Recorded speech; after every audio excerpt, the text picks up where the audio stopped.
everyone, welcome back for another deep dive. Always exciting to get into a new one. All right, so this one looks juicy. You guys sent in some interview excerpts about Jordan Peterson and Yeah. the latest controversy he's gotten himself into this time. It seems to be about free speech professional ethics, you know? The power of social media and the problem of having opinions. Exactly. All colliding at once. Should be a fun one. Yeah, I think this one is going to really get people thinking. So before we dive into the specifics, anyone who hasn't been following the story quite as closely. Lay of the land. Yeah, exactly. So Jordan Peterson, for those who don't know, clinical psychologist, author, of course. And, well, let's face it, a bit of a lightning rod for controversy. That he is. He's facing scrutiny right now, but not from his university. That's right. Not this time. It's actually the College of Psychologists of Ontario. Right. So just so everyone's on the same page, that's the professional body that makes sure psychologists are following their ethical guidelines. Keeping everyone in check. Making sure no one is stepping out of line. Now, the interesting thing here is that the college isn't really concerned with Peterson's lectures or his books. It's his social media activity that's causing all the trouble. Interesting, right? Totally. They're saying some of his online statements are, What was the exact wording? I think they said unprofessional and potentially harmful to the public. Unprofessional and harmful. Strong words. Yeah, definitely not mincing words there. So this kind of raises a fascinating question. In today's world, can we really separate our online personas from our professional lives? Especially when you're someone like Peterson with millions of followers. Right. It's not like he's just some random guy ranting into the void. He has a massive platform and a lot of influence. Right, his words carry weight. So, okay, let's get into the nitty-gritty here. What exactly did Peterson say that's got the college all riled up? Well, they have quite a list of concerns, from his comments on gender identity to his critiques of political movements like feminism. Like full-on laundry list. Basically, yeah. Yeah. And even some of his remarks about climate change are raising eyebrows. Wait, climate change, what does that have to do with psychology? That's a good question. Yeah. And it gets to the heart of what the college is trying to do here. They seem to be arguing that Peterson's professional obligations go beyond his clinical practice. You mean like he has to be mindful of how his statements, even on unrelated topics, might affect public perception of the whole field of psychology? Exactly. Yeah. It's all about how the public sees the profession and how much trust they have in psychologists. So even though he's not speaking as a climate scientist, his statements on such a large platform could affect people's trust in psychologists in general? That's the argument they're making. His pronouncements, no matter the topic, can be seen as coming from an expert in the field, and that can have unintended consequences. Wow, that's a pretty big claim. It makes me wonder, like, if a doctor tweets something controversial about vaccines, could they face repercussions from their medical board? It's a slippery slope, isn't it? Yeah. This case could really set a precedent for how all sorts of professional organizations regulate online speech. Okay, back to Peterson and his controversial statements.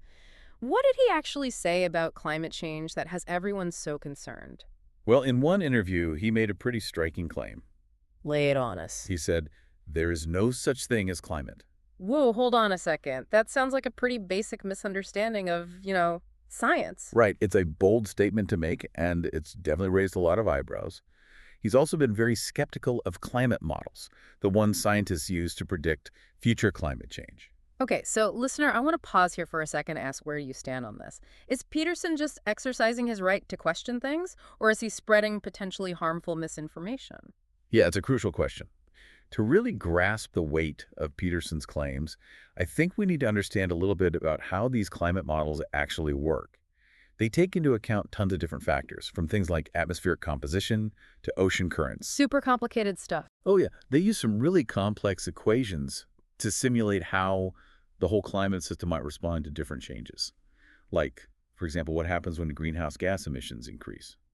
And these models, while they're not perfect, have been pretty darn accurate in predicting past climate trends, haven't they? Surprisingly accurate, yeah. Yeah. And the potential consequences of not doing anything about climate change, as these models predict, are pretty serious. Mm-hmm. We're talking about more extreme weather events, rising sea levels, disruptions to agriculture, and a whole lot more. It's not just an academic debate, it's about understanding the very real risks that we face as a species. Right. This is about the future of our planet. So Peterson just dismissing these models out of hand without really engaging with the science behind them is kind of what's raising red flags for the college. It seems that way. They're worried that his statements are downplaying the urgency of climate change and that this could have real-world consequences, Yeah. swaying public opinion in the wrong direction. It all comes back to that central dilemma, right? We value free speech, but we also have a responsibility to make sure that public discourse, especially coming from influential figures, is based on evidence and doesn't lead to harmful outcomes. It's a tightrope walk, for Yeah. sure. And this case is a stark example of just how tricky it can be to strike that balance. So, what happened next? Did the college try to silence Peterson completely? Censor him? Actually, they took a pretty unique approach. They ordered him to take a media training program. Media training. Seriously. Yep. Essentially trying to help him communicate his views in a more, let's say, responsible manner. Wow, that's a pretty unusual response. You don't hear about that every day. It's definitely not the typical route. And Peterson, being Peterson, didn't just go on quietly. He challenged the college's authority, saying they had no right to police his speech outside of his work as a clinician. That's a bold move. Did he win? He did not. A court ruled in favor of the college, saying that as a public figure with such a large following, the line between Peterson's personal opinions and his professional standing is kind of blurry. Ah, so they're basically saying that when you reach a certain level of fame or influence, your responsibility for what you say increases, even if those words are spoken outside of your specific area of expertise. That seems to be the gist of it, yeah. And it raises a whole bunch of other interesting questions, like how far does this responsibility extend? And what does it mean for the rest of us, who are all broadcasters now, in a sense, thanks to social media? Right? Everyone has a platform these days. So, how did Peterson react to this legal setback? Did he just give in and agree to the media training? Well, he did agree to it, but he added a very Peterson-esque twist. He announced that he's going to broadcast the entire media training session to the public. Whoa, that's a power move. Is he trying to turn his punishment into some kind of performance art? What do you make of that? It's tough to say what his intentions are. Is he being genuine, wanting to learn how to communicate better? Or is this a calculated attempt to build his brand and solidify his image as a champion for free speech? Only time will tell, I guess. But before we get too sidetracked by the media circus surrounding all of this, I think it's important to come back to some of the other statements that got Peterson in hot water in the first place. You mentioned his views on gender identity. Yeah, that's another big one, and definitely worth unpacking a bit further. Okay, so let's dive into that next. Sounds good. Let's get into it. Yeah.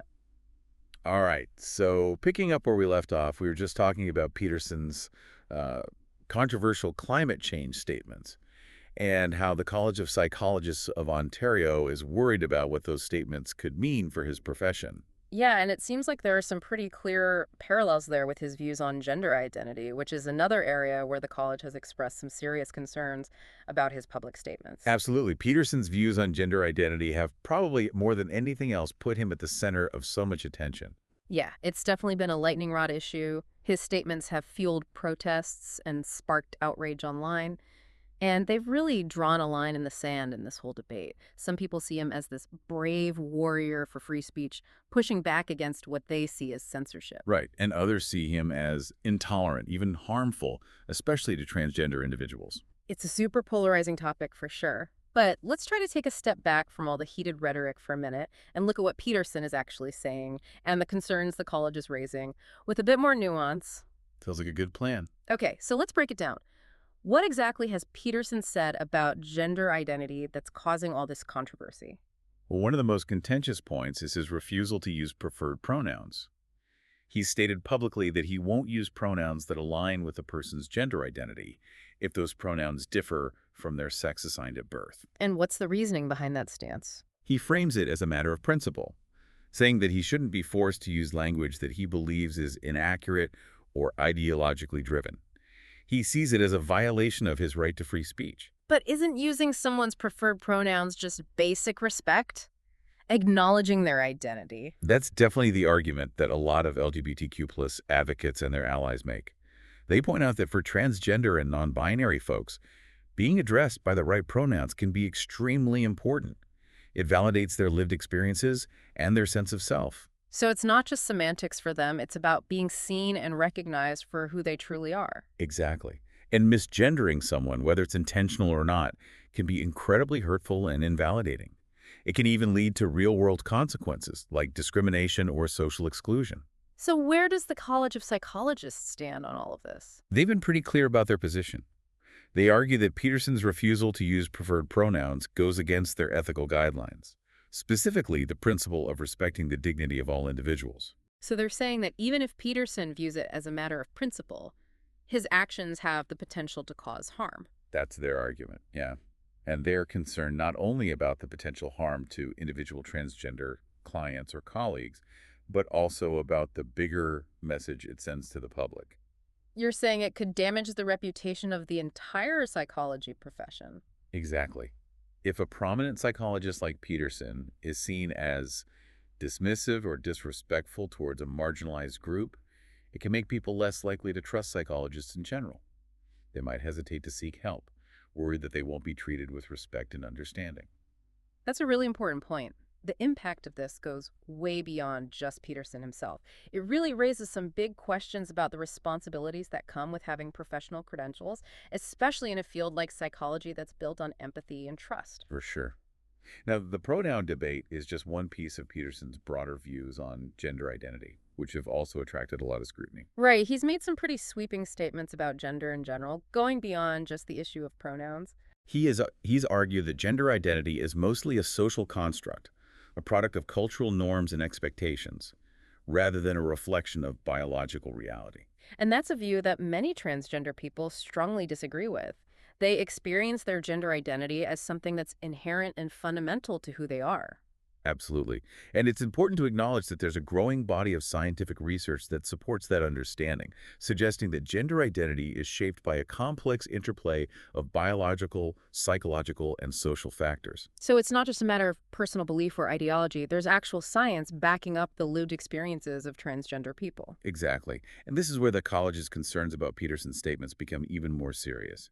They're worried that by dismissing the lived realities of transgender people and downplaying the role of scientific evidence, he's perpetuating harmful stereotypes and contributing to a climate of transphobia.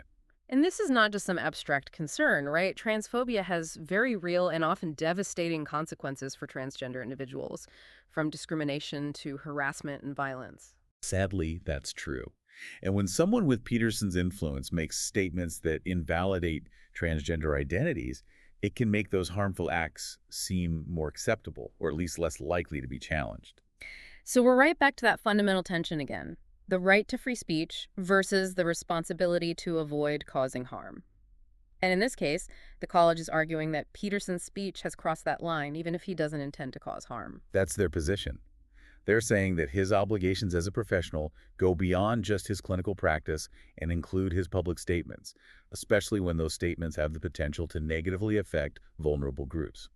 It's a complicated issue, and I bet there are people listening right now who are thinking, even if I don't agree with what Peterson is saying, shouldn't he be allowed to express his views without facing consequences from his professional organization? It's a fair point. Right. We do value open debate and the free exchange of ideas, and Peterson himself has said that he's just engaging in intellectual discourse. But I guess the college's counter-argument is that when those ideas have the potential to cause real-world harm, especially to marginalized communities, there needs to be some level of accountability, Right. some way to make sure that people in positions of power are using their influence responsibly. Precisely. And it's not about trying to silence dissenting voices. It's about acknowledging that with influence comes responsibility, and that includes making sure our words aren't being used to spread hate, misinformation, or to undermine the well-being of others. It's a delicate balancing act, and this whole case really highlights the ethical complexities of navigating public discourse in our increasingly divided world. It does. And I think it's important to recognize that this isn't just about Jordan Peterson. This is about all of us. What do you mean? I mean, in a way, we're all broadcasters now. We have social media, we participate in online discussions, we all have the potential to reach a lot of people with what we say. So you're saying that this case has implications for everyone, not just big public figures with millions of followers. Absolutely. It makes us think about the potential impact of our own words and actions and ask ourselves some important questions. Like, are we using our voices to bring people together or to divide them? Are we spreading information or misinformation? Are we contributing to a culture of empathy and respect, or are we adding to the noise of intolerance and hate? Those are some pretty big questions to grapple with. They are, but they're questions that we can't ignore, especially in today's world where a single tweet can go viral and have a huge impact. It seems like we've gone from talking about a specific controversy surrounding one person to thinking about some really fundamental questions about free speech, ethics, and the nature of public discourse in the digital age. That's the beauty of a deep dive. You start with one question and end up exploring all sorts of unexpected connections and complex dilemmas. And speaking of unexpected connections, let's circle back to that media training that Peterson agreed to, with the condition that he would broadcast it publicly. It's a move that's left a lot of people scratching their heads. Some see it as a defiant act, a way of sticking it to the college and their attempt to control his speech. Right. And others see it as a genuine attempt to learn and grow, to engage with the criticism, and maybe even change his approach. It's a bold move for sure, and it'll be interesting to see how it all plays out. Can someone like Peterson, with his very strong opinions and communication style, actually be coached into a more nuanced and responsible way of engaging in public discourse? It's tough to say for sure, but one thing's for certain.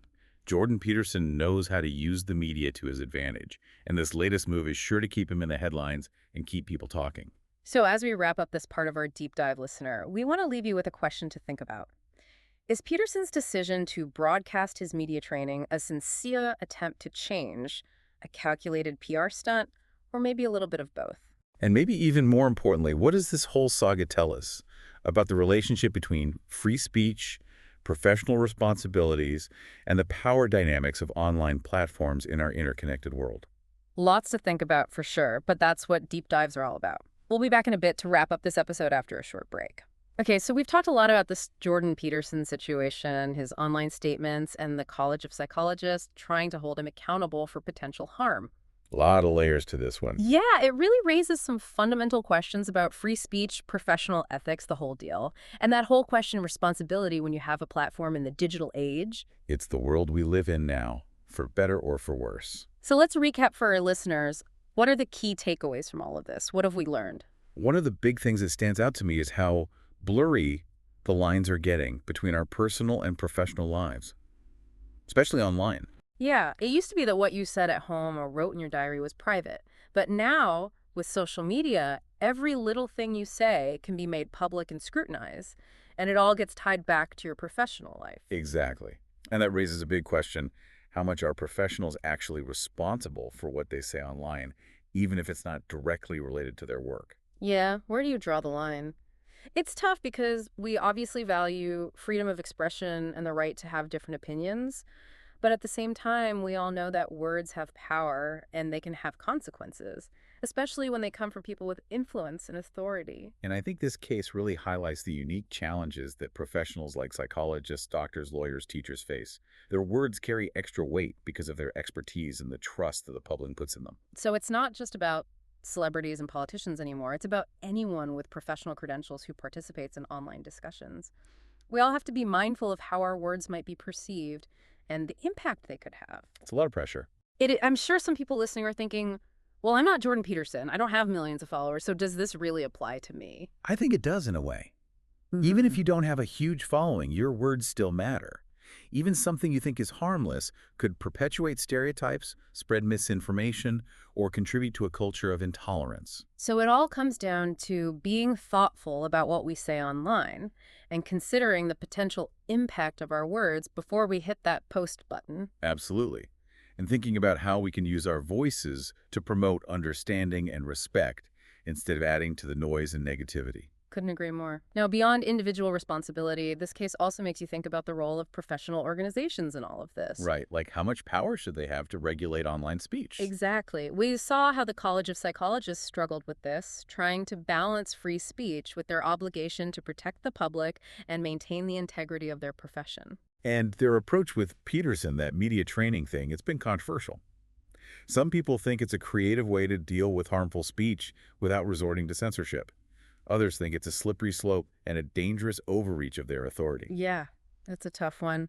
And it's a conversation that's not going away anytime soon as we figure out how to navigate this whole new world of online speech and its impact on our lives. Not to mention the role of the social media companies themselves.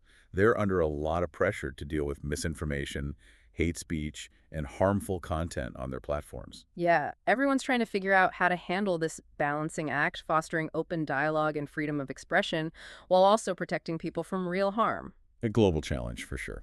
All right, so to wrap up this deep dive, here's a final thought for everyone listening. Hit us with it. In a world where we all have this power to reach a global audience with just a few clicks, what can we each do to create a more responsible, more informed, and more compassionate online world? Big question. Huge one.